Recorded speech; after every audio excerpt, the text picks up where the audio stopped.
Hello जी, कैसे हो जी आप सब। मम्मी ऑफ शौर्य प्रताप में आप सबका स्वागत है। मैं उम्मीद करती हूँ कि आप सब ठीक होंगे। एक गांव में एक ध्रुव नाम का एक ब्राह्मण रहता था। वह घर घर भिक्षा मांगकर अपना पेट भरता था। एक दिन वह एक अमीर आदमी के घर जा पहुँचा।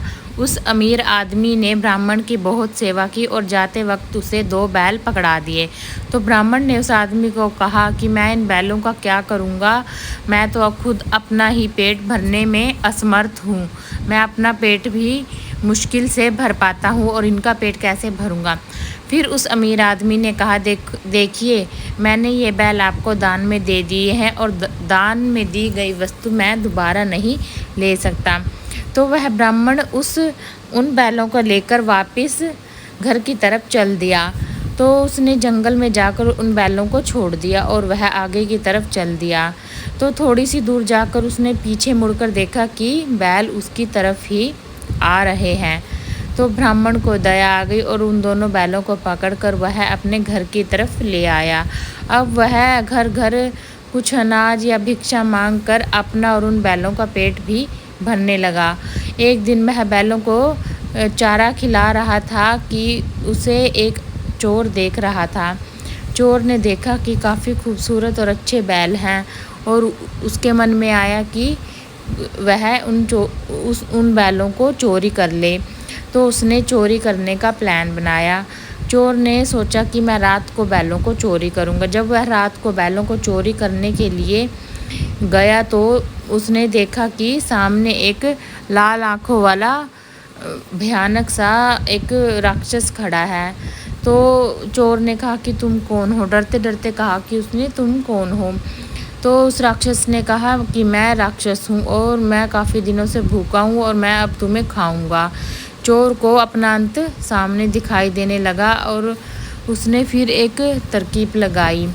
वह कहने लगा कि देखो, तुम ऐसे रोज रोज भूखे भी नहीं रहोगे। मैं जिस घर में चोरी करने जाऊंगा तुम मेरे साथ चलना। तुम उस घर के मालिक को खा लेना और मैं सामान चुरा लूँगा। तो फिर उस राक्षस ने कहा कि मैं तुम्हारा विश्वास कैसे करूं, तुम तो भाग भी सकते हो मुझसे बचकर। तो फिर चोर कहता है कि मैं तुमसे बचकर कैसे भाग सकता हूँ। अगर तुम मेरे साथ ऐसे चलोगे तो तुम ऐसे भूखे भी नहीं रहोगे। तुम मालिक को खा लेना और मैं सामान चुरा लूँगा। तो राक्षस ने कहा, अगर तुमने मुझे धोखा दिया तो मैं तुम्हारे बाल बच्चे सभी को खा जाऊँगा। तो वह दोनों ब्राह्मण के घर चोरी करने के लिए चल दिए। अब उन दोनों में लड़ाई होने लगी कि जो चोर था वह कहने लगा कि मैं पहले ब्राह्मण को खाऊंगा और जो राक्षस था वह कहने लगी मैं पहले ब्राह्मण को खाऊंगा और जो चोर था वह कहने लगा कि पहले मैं बैलों को चुरा लूँ। अगर ब्राह्मण उठ गया तो वह मुझे मारेगा भी और बैल भी चुराने नहीं देगा।